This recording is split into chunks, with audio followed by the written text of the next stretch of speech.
నమస్తే. Welcome to citizens pulse. నేను మీ ఉదయ్.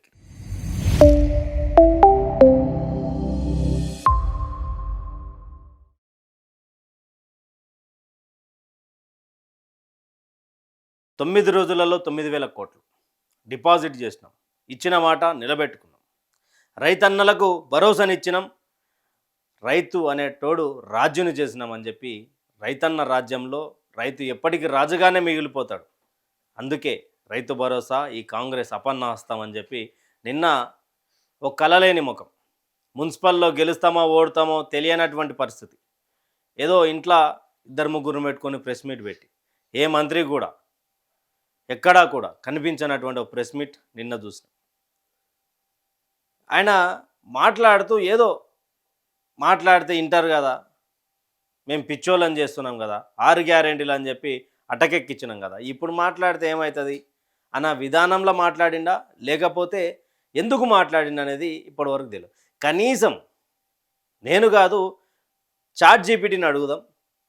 ఒకసారి అంటే కాంగ్రెస్ పార్టీ ప్రభుత్వంలోకి వచ్చినాక వీళ్ళు 7,500 అని చెప్పి 6,000 రూపాయలు వేస్తే మొత్తం బడ్జెట్ ఎంత అయిందో ఒకసారి చూపించే ప్రయత్నం చేద్దాం. 8,000 పైచీలకు అమౌంట్ అయింది. ఈయన 9 రోజులలో 9,000 కోట్లు వేసిండంట. డిసెంబర్ వే, జనవరి వే, ఫిబ్రవరి వచ్చే, ఇంకా యాసంగి పంట ఉడకపోతుంది. ఇంకా మీరెప్పుడు ఇచ్చేది? ఫస్ట్ యూరియా ఇచ్చి నేర్చుకోవాలి. ఇప్పుడు మీకు చూపిస్తా. అసలు చాట్ జీపీటీని అడుగుదాం. ఎంత లాస్ట్ టైం ఎంత అమౌంట్ రైతులకు డిపాజిట్ చేసారు? దాదాపు 62 లక్షల మంది రైతుల అకౌంట్లలో ఎంత పడ్డదో ఒకసారి చాట్ జీపీటీని అడుగుదాం. 5,215 కోట్లు. ఎప్పుడు? 58 లక్షల మందికి. ఇంకో 4 లక్షల మందికి వేసుకుంటే ఎంత అవుతుంది? 8,214 కోట్లు. మరి ముఖ్యమంత్రి గారు ఏమని మాట్లాడుతూ ఉన్నారు? చాట్ జీపీటీ దీంట్లో ఓపెన్ అవుతలేదు. మీకు కావాలంటే ఎవిడెన్స్తో సహా మీకు చూపించే ప్రయత్నం చేస్తా. మొత్తానికి కాంగ్రెస్ పార్టీ మరొకసారి మోసం చేసే ప్రయత్నం చేస్తూ ఉన్నది. కాంగ్రెస్ పార్టీ మోసం చేసుడు ఎట్లా అంటే చాలా విడ్డూరకరమైనటువంటి పరిస్థితి. చాలు చెప్పుకోలేదు, ఏమైనా మాట్లాడితే ఇక మోడీ వచ్చి మోరీలు క్లీన్ చేస్తాడా, కేసీఆర్ ఫామ్ హౌస్ నుంచి వచ్చి రోడ్లు వేస్తారా, ఈ మాటలు తప్పితే ఇలా తానేమైనా కొత్తగా సింగారం ఉన్నటువంటి మాటలు ఏమైనా ఉన్నాయా అంటే ఏమీ లేవు. అసలు 256 కోట్ల పైసలు, సరే మీరన్నట్టే 9,000 కోట్ల రూపాయలు అయినాయి రైతులకు వేసిరు అనుకుందాం. ఒకసారి ఇక్కడ చూసుకుంటే రైతు భరోసా ఎంత ఎంత అన్నాడు? 9 రోజులలో 9,000 కోట్లు. గతంలో మీరు వేసింది ఎంత? 8,214 కోట్లు. ఎంత ఎంత మిగులుతుంది? 256 కోట్లు మిగులుతుంది. మరి ఈ 256 కోట్లు ఎవరి అకౌంట్లోకి పోయినాయి రేవంత్ అన్న? మీ అకౌంట్లోకా, లేకపోతే మీ తమ్ముడు కొండలరెడ్డి అకౌంట్లోకా, లేకపోతే మీ అన్న తిరుపతి రెడ్డి అకౌంట్లోకా, ఇంకో అన్న శ్రీనివాసరెడ్డి అన్న అకౌంట్లోకా, లేకపోతే మీ అల్లుని అకౌంట్లోకా, లేకపోతే మీ బామ్మాడిది సుజన్ రెడ్డి అకౌంట్లకా, లేకపోతే డిప్యూటీ సీఎం బట్టి గారి అకౌంట్లకా, లేకపోతే మంత్రి పొంగులేటి గారి అకౌంట్లకా, లేకపోతే వ్యవసాయ శాఖ మంత్రి అయినటువంటి తుమ్మల గారి అకౌంట్లకా? ఎవరి అకౌంట్లోకి పోయినాయి? 9 రోజులల్లా 9,000 కోట్ల రూపాయలు ఎవరి అకౌంట్లలో వేసిర్రు? నిన్నగాక మొన్న మీరే చెప్పారు కదా, మున్సిపల్ ఎన్నికల తర్వాత మీ అకౌంట్లలో డబ్బులు పడతాయని. ఏడబడ్డాయి? కనీసం ఒక ఆధారాలను చూపించాలి కదా. ఇప్పుడు ముఖ్యమంత్రి స్థాయిలో ఉన్నారు. ఇగో చూడండి, మరి ఇగో ఈ పేపర్ చూడురి, మేము వేసినాము, క్రెడిట్ అయినాయి, పలానోళ్ళ అకౌంట్లలో క్రెడిట్ అయినాయి, రైతుల అకౌంట్లలో క్రెడిట్ అయినాయి, కౌలు భూమి రైతులకు మేము ఇస్తా అన్నాం, కౌలు చేసేటువంటి రైతన్నలకు మేము ఇస్తా అన్నాం, మేము పంగనామా పెట్టినాం. అసలు మేము ఏడా కూడా ఇచ్చిన మాట నిలబెట్టుకోలేదు. ఇవి మాట్లాడరు కానీ 9,000 కోట్లు. సరే మీరు అన్నట్టు 9,000 కోట్లు. గతంలో 8,214 కోట్ల రూపాయలు అంటే ఎకరానికి ఎంత? 6,000 రూపాయలు అయినటువంటి ఎకరానికి పైసలు లెక్క పెడితే ఇప్పుడు 9,000 కోట్లు ఎక్కడి నుంచి అయినాయి? మరి ఈడ 256 కోట్లు అంత ఈజీగా ఎట్లయినాయి? ఎక్కడి నుంచి అయినాయి? ఏ లెక్కలైనాయి అసలు? సరే, ఇక మిగతాది 256 కోట్ల పైచెలుకు పక్కన పెడితే మొత్తానికి కూడా ఇక్కడ అసలు మీరు ఎన్నిసార్లు వేసిరు రేవంత్ అన్న? ఎన్నిసార్లు వేసిరు? మీరు వచ్చినటువంటి 2.5 సంవత్సరాలల్లా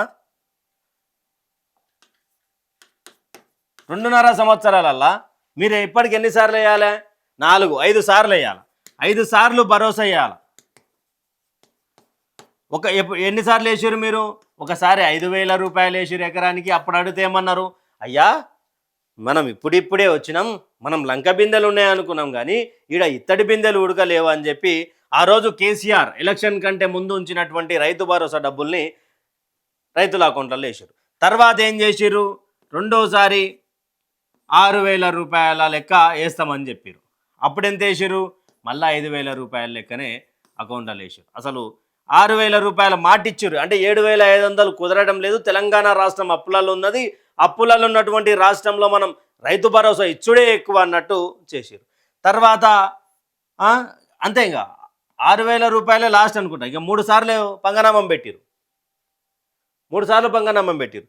అట్లేసుకున్న మీరు ఎంత అప్పున్నారు అంటే, తెలంగాణ రాష్ట్రానికి రైతన్నలకు ఎంత అప్పున్నారంటే 24,000 కోట్ల రూపాయలు మీరు తెలంగాణ రాష్ట్ర రైతాంగానికి అప్పున్నారు. మళ్ళీ మీదికెళ్ళి ఇప్పుడు ఏమంటున్నారు? ప్రతి ఒక్కరు అకౌంట్లలో పడ్డాయి. అకౌంట్ ఏడబడ్డాయి? ఎట్లా పడ్డాయి? తుమ్మల నాగేశ్వరరావు గారేమో ఒక విధానంగా చెప్తారు, రేవంత్ రెడ్డి గారేమో పడ్డది అని చెప్తారు. ఎట్లున్నది సామెత అంటే, అంగట్ల అన్నీ ఉన్నా అల్లున్నోట్ల శని ఉన్నట్టు రైతులకు ఎందుకు ఈ శాపాలు? రైతులు ఎందుకు అంటే, మీరు పడ్డదనగానే ఫోన్ చెక్ చేసుకొని, అరే పడ్డది కదా, ఎట్లా ఆ పైసలు ఎట్లా చేసుకోవాలని తెలియక రైతులు చూసుకుంటలేరా? లేకపోతే వాళ్ళకి అకౌంట్లో పడ్డది వాళ్ళకి తెలియకుండానే మీరు అకౌంట్లలో క్రెడిట్ చేస్తారా? కనీసం మెసేజ్ అన్నా రాదా? ఏంది మరి ఇట్లా పడ్డది రైతాంగ సంబంధించినటువంటి రైతు భరోసా పడ్డదని వాళ్ళకి కనీసం తెలుస్తలేదా? వేసి ఉంటారేమో కానీ వాళ్ళ అకౌంట్లలో చూపిస్తలేదు. సర్వర్ ప్రాబ్లం ఏమో ఉన్నట్టుంటుంది నాకు తెలిసి. 24,000 కోట్ల రూపాయల అప్పుతో తెలంగాణ రైతాంగం ముందల మీరు దోషిగా నిలబడ్డారు రేవంత్ అన్న. మీరు నోటుకొచ్చినటువంటి మాటలు మాట్లాడుకుంటా, ప్రతిదీ మాట్లాడుకుంటా ఎక్కడ పోతా ఉన్న తెలంగాణ సమాజాన్ని ఎక్కడ తీసుకుపోవాలనుకుంటున్నారు? రైతులకు మీరు ఇస్తా అన్నది ఇవ్వండి అంతే, బస్. మిమ్మల్ని వచ్చి దౌర్జన్యం చేస్తాను. మీరు హామీ ఏమిచ్చారు? 7,500 రూపాయలు సంవత్సరానికి, ఎకరానికి 15,000 రూపాయలు అని చెప్పారు. ఏనన్నా ఈ అమలు చేసిర్రా? దీని ఏం చేసిర్రు? 6,000 రూపాయలు ఇస్తాము, పైసలు లేవన్నారు. సరే, రైతులు ఓట్లేసుడే కానీ వాళ్ళు వచ్చి ప్రశ్నించేది ఉండదు కదా పాపం, వాళ్ళకి తెలియదుగా. తెలిసినా కూడా రాజకీయ నేతలు నోరు మూపించే ప్రయత్నం చేస్తారు కదా. ఎందుకు ఈ రైతు భరోసా మీద ఇంత గడిబిడి చేస్తూ ఉన్నారు? టైంకి కేసీఆర్ మరి అప్పు చేసిండా, సొప్పు చేసిండా, ఎవరన్నా లాక్కొచ్చిండా, ఎవరన్నా గుంజుకొచ్చిండా, ఎవరన్నా బ్లాక్మెయిల్ చేసినా తెలియదు. సంవత్సరానికి 2 సార్లు ఇస్తా అన్నాడు, 2 సార్లు ఇచ్చిండు. ఎప్పుడెప్పుడు ఇచ్చిండు కేసీఆర్ ప్రభుత్వ పాలనలు ఎప్పుడు వచ్చినాయి? డిసెంబర్ లేదా నవంబర్. ఈడ యాసంగి పంటకు సంబంధించినటువంటిది ఈ విషయం. తర్వాత ఈడ జూన్ లేదా మే, ఈ 2 సంబంధించి వర్షాకాల పంటకు సంబంధించి. మరి ఆయన అప్పు చేసి నన్ను మరి రైతులకు ఏ విధంగా వేసిండు?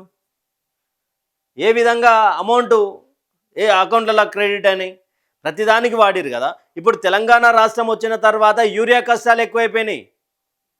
సినిమా టికెట్ల కంటే స్పీడ్గా, తిరుపతి టీటీడీకి సంబంధించిన దేవస్థానం ఆలయ టికెట్ల కంటే, దర్శనం టికెట్ల కంటే స్పీడ్గా యూరియాకి సంబంధించినటువంటి స్లాట్లు అయిపోతున్నాయి. యూరియా కష్టాలు ఎందుకు వచ్చినాయి? కనీసం అవగాహన ఉన్నదా తెలంగాణ రాష్ట్ర ముఖ్యమంత్రిగా మీకు? కనీసం ఈ వ్యవసాయ శాఖ మంత్రి గారికి యూరియా కష్టాలు ఎందుకు వస్తున్నాయి అని అర్థమవుతా ఉన్నదా? యూరియా కష్టాలు ఎందుకు వచ్చినాయి తెలంగాణ రాష్ట్రానికి?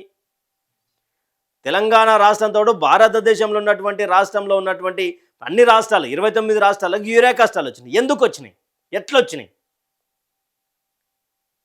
ఆ రోజు ఆపరేషన్ సింధూర్ పేరుతోటి చైనా ఏదైతే ఉందో ఆ చైనా కూడా దీని మీద మొత్తం డామినేట్ చేస్తూ యూరియా తయారు కేంద్రాలను ఇబ్బంది పెట్టి అక్కడి నుంచి ఎక్స్పోర్ట్ అయ్యేటటువంటి ప్రతిదీ కూడా యూరియా కష్టాలు వచ్చినాయి.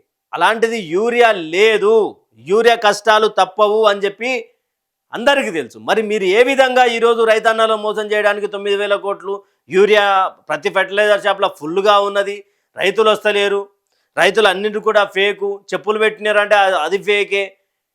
కొన్ని ఛానళ్ళు రెడీ అయినాయి భజన చేయడానికి ముఖ్యమంత్రి గారికి. 9,000 కోట్లు పడ్డాయంటే అకౌంట్లలో పడ్డాయి చెక్ చేసుకోండి అని చెప్పి తమ్నేలు పెడతా ఉన్నారు సిగ్గు లేకుండా. ఎవరిని మోసం చేయడానికి?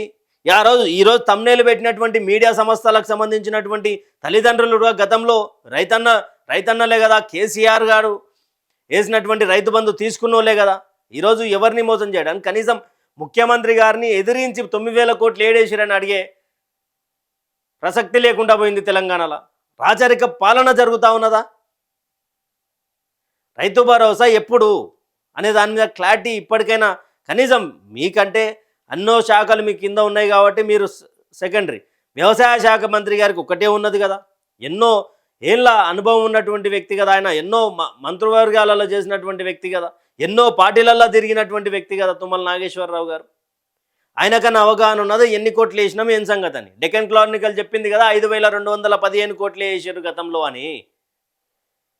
ఎన్ని ఎకరాలకు ఇచ్చిరు అనే దాని మీద క్లారిటీ ఉండదు. అసలు 10 ఎకరాలు లోపు పడ్డాయా, 5 ఎకరాలు లోపు పడ్డాయా, 10 ఎకరాల పైన పడ్డాయా, ఎన్ని ఎకరాలకు రైతు భరోసా ఇచ్చిరు అనే దాని మీద క్లారిటీ లేదు. గుట్టలకేసిరని, వాగులకేసిరని గతంలో ఉన్నటువంటి ప్రభుత్వాన్ని నిందించినటువంటి రేవంత్ గారి సర్కార్ ఇప్పుడు కనీసం రైతులకు రైతు భరోసా కేంద్రం కింద భరోసా ఇవ్వలేకపోతా ఉన్నారు.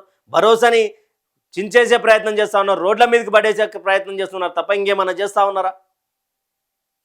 దీని మీద రైతన్నలు కూడా ఆగ్రహ జ్వాలలు వెదగక్కుతూ ఉన్నారు.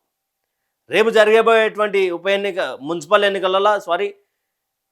ఎన్నికలకు సంబంధించినటువంటి ఎలక్షన్ రేపు ఉన్నది. దయచేసి మీ ఓటును కాపాడుకోండి, నోటుకు అమ్ముకోకండి. Thank you for watching. Stay tuned with Citizen pulse.